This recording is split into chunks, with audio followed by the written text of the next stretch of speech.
नमस्कार दोस्तों, मैं हूं पंडित ठकुरेश पचौरी और YouTube पे आप अपना ये चैनल देख रहे हैं मित्रों, एस्ट्रोलॉजर ठकुरेश पचौरी।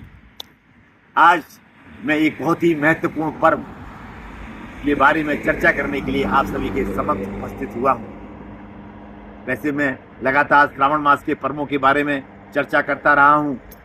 आज श्रावण मास के एक अंतिम पर्व की चर्चा करने के लिए उपस्थित हुआ हूं मित्रों। बहुत ही पावन पर्व है जो कि प्रतिवर्ष श्रावण मास की शुक्ल पक्ष की पूर्णिमा को मनाया जाता है। ठीक समझा मित्रों। आज मैं रक्षाबंधन के महान पावन पर्व के बारे में चर्चा करने के लिए आप सभी के समक्ष आपके अपने इस चैनल पर उपस्थित हुआ हूं। आज मैं चर्चा करूंगा कि रक्षाबंधन का ये महान पावन पर्व कब मनाया जाएगा। राखी जो कि एक बहुत ही पवित्र पर्व है, वो भाई बहनों के बीच का एक अटूट बंधन है। उस पर्व को हम कब मनाएंगे और रक्षा सूत्र जो बहन अपने भाइयों के कलाई पे बांधती हैं, उनकी दीर्घ आयु के लिए, उनकी उन्नति के लिए उस रक्षा सूत्र का समय क्या है बांधने का और उसकी विधि क्या है, और भद्रा काल का समय कब है, क्योंकि भद्रा काल में मित्रों राखी नहीं बांधी जाती है।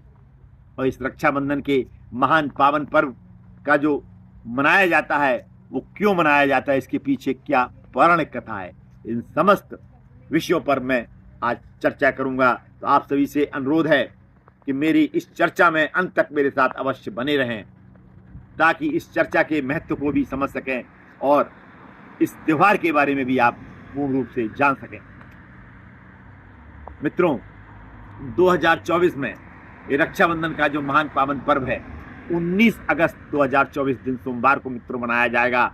इस बार रक्षाबंधन के पर्व का महत्व तो बहुत ज्यादा हो जाता है, क्योंकि श्रावण मास का आखिरी सोमवार भी है।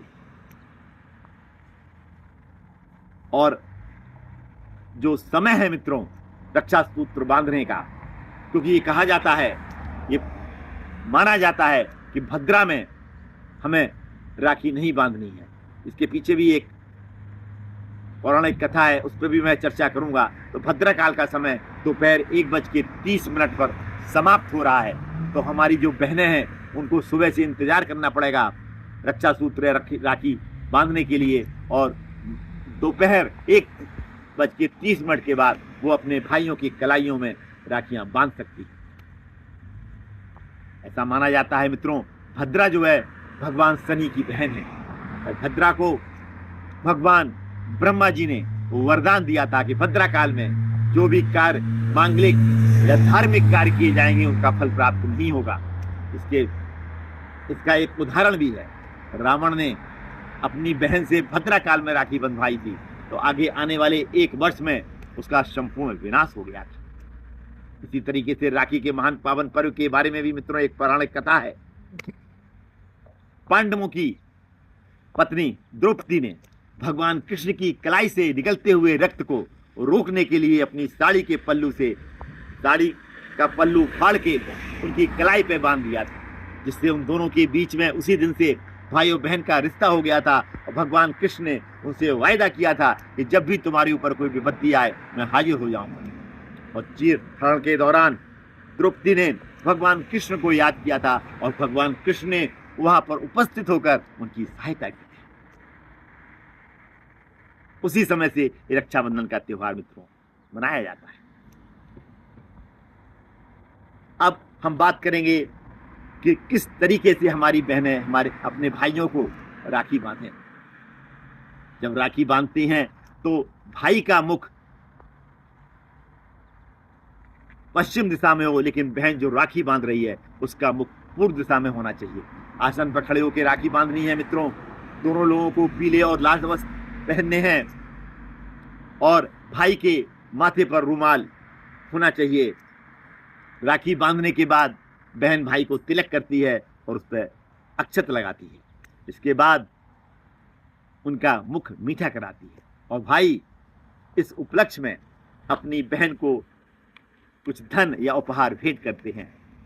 और बहन भाई को जब राखी बांधती है तो मन में ये विचार होता है कि जब मुझे आपकी आवश्यकता हो तो मेरी सहायता अवश्य करें। और भाई बहन की इस इच्छा को अंदर ही अंदर समझ के उनसे ये वायदा करते हैं कि निश्चित रूप से जब तुम्हारा समय खराब होगा, जब तुमको हमारी आवश्यकता होगी, हम आप निश्चित रूप से वहाँ पर आकर आपकी सहायता करेंगे। तो ये मित्रों, ये जो त्यौहार है बहुत ही अटूट बंधन है भाइयों बहनों के बीच का, बहुत ही पवित्र त्यौहार है मित्रों ये रक्षाबंधन का। तो इस तरीके से यदि आप इस पर्व को मनाते हैं और अपने भाई के हाथों में कलाई में राखी बांधते हैं, तो जन्म कुंडली में यदि भाई के साथ कुछ समस्याएं चल रही हैं और उनके जीवन में कुछ कष्ट आने वाले हैं, तो बहन यदि अंदर से इच्छा करते हुए राखी बांधती है कि हमारे भाइयों के कष्टों का निवारण हो, तो निश्चित रूप से उन कष्टों का भी निवारण हो जाता है, क्योंकि एक बहुत ही पवित्र पावन पर्व है श्रावण मास का। मित्र, कैसा लगा मित्रों आपको ये मेरी जानकारी? यदि अच्छी लगी हो तो इस कमेंट बॉक्स में अपना कमेंट अवश्य लिखें, ताकि मुझको भी ये पता लग सके कि आपको ये मेरे वीडियोस अच्छे लग रहे हैं। और यदि आपने अभी तक अपने इस चैनल को सब्सक्राइब नहीं किया है तो इसको तुरंत सब्सक्राइब करें, बेल आइकॉन को भी प्रेस करें, ताकि इस तरीके की महत्वपूर्ण जानकारियाँ आप तक पहुँच सकें। पुनः मुलाकात होगी मित्रों किसी ऐसी महत्वपूर्ण जानकारी के साथ में।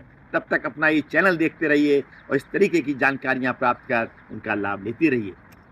आज मैं अपनी वाणी को इस भावना के साथ में विराम देता हूँ कि आप सभी पर भोले बाबा की कृपा बरसे और आपके घर में किसी तरीके की समस्याएं चल रही हैं तो उनका पूर्ण रूप से निवारण हो। धन्यवाद मित्रों, अंत तक मेरे साथ जुड़े रहने के लिए और मेरा ये वीडियो देखने के लिए आप सभी को बहुत बहुत धन्यवाद। जय भोले बाबा की।